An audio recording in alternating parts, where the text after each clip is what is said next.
Hello, I'm Paul Michelman, Director of Content for harvardbusiness.org.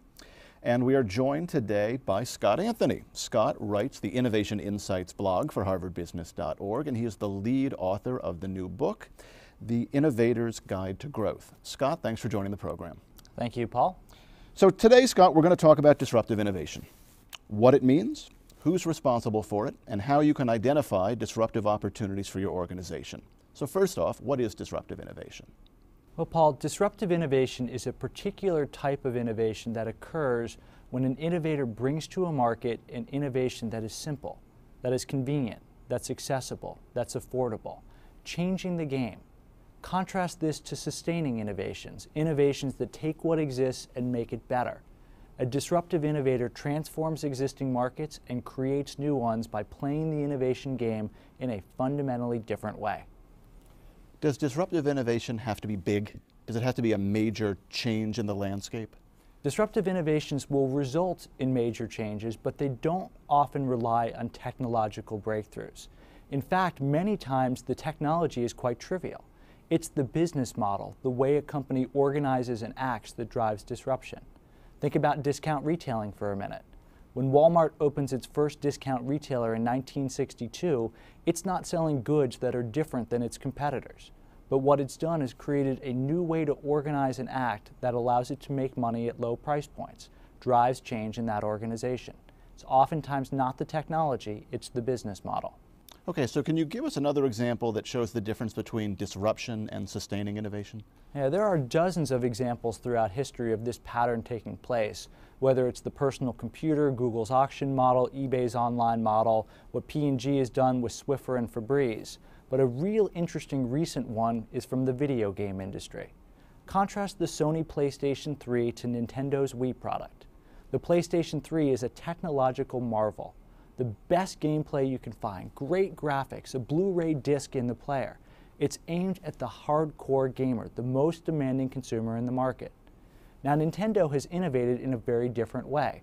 Instead of introducing games with better graphics, Nintendo's made it simpler, made it more accessible. The big innovation is the controller. I actually happen to bring my Wii controller with me because I'm a pretty big fan. This controller has an accelerometer in it, which allows it to measure motion along multiple dimensions. So if you want to play baseball, you pick it up, you go like this. You want to bowl, you go like this. Nintendo is consciously trying to target the non-gamer, and by doing so, it has greatly expanded the market for video games by reaching people that Sony wouldn't even think about targeting. Not winning by doing it better, but winning by doing it differently. So who's responsible for coming up with disruptive innovation ideas? I mean, should companies have a disruptive innovation department? We really think everyone within an organization has the ability to come up with disruptive ideas. For it really to work inside an organization, senior management does have to lead and create appropriate organizational space for disruption to flourish. Because if there isn't that space, corporate antibodies will take even the best idea and force it to look like what has been done before. So you do need to have senior leaders create space for disruption, but really any innovator inside a company and outside a company can come up with a spark that turns into a disruptive idea. So help us get our minds really around the how-tos here. How does a manager start thinking about disruptive innovation? What are the questions he or she should be asking? Now, there's a couple questions that we found to be really helpful to begin to identify opportunities for disruptive innovation. First, look for markets where there's some kind of constraint that inhibits consumption. Where is there something that makes it difficult for people to solve problems in their lives? Sometimes they don't have skills. Sometimes they don't have money. Sometimes they can't access the solution. And sometimes it just takes too long. Find one of those barriers to consumption and see how you can obliterate it. Second, try to identify where people have important, unsatisfied jobs to be done. Where is there a problem that a customer faces that they can't adequately solve today? If you can find that frustrated customer and ease their pain, you oftentimes have the ticket to disruptive innovation. Then after you've looked for constrained consumption and targeted that job to be done, think about how you can play the innovation game differently. Remembering it's not about doing it better, it's about making it simpler, cheaper, more accessible, more affordable. That's what disruption's all about. Do you always have to satisfy a need, or can part of this be creating a need? For instance, I don't see the we satisfying a hole in the market. It's a really good question. So you don't oftentimes have to be able to target something that a customer tells you they want. In fact, the customer can very rarely articulate the specific things they want or need. What the we does is make it so much more accessible and so much more affordable for people to enjoy video gaming that the market begins to expand. Sometimes you can't even talk to the customer. You've got to trust your intuition and judgment, put something in the marketplace, and begin to see how it plays out. This can be a very scary concept for managers who are honed to rely on data. Data, unfortunately, only exists about the past.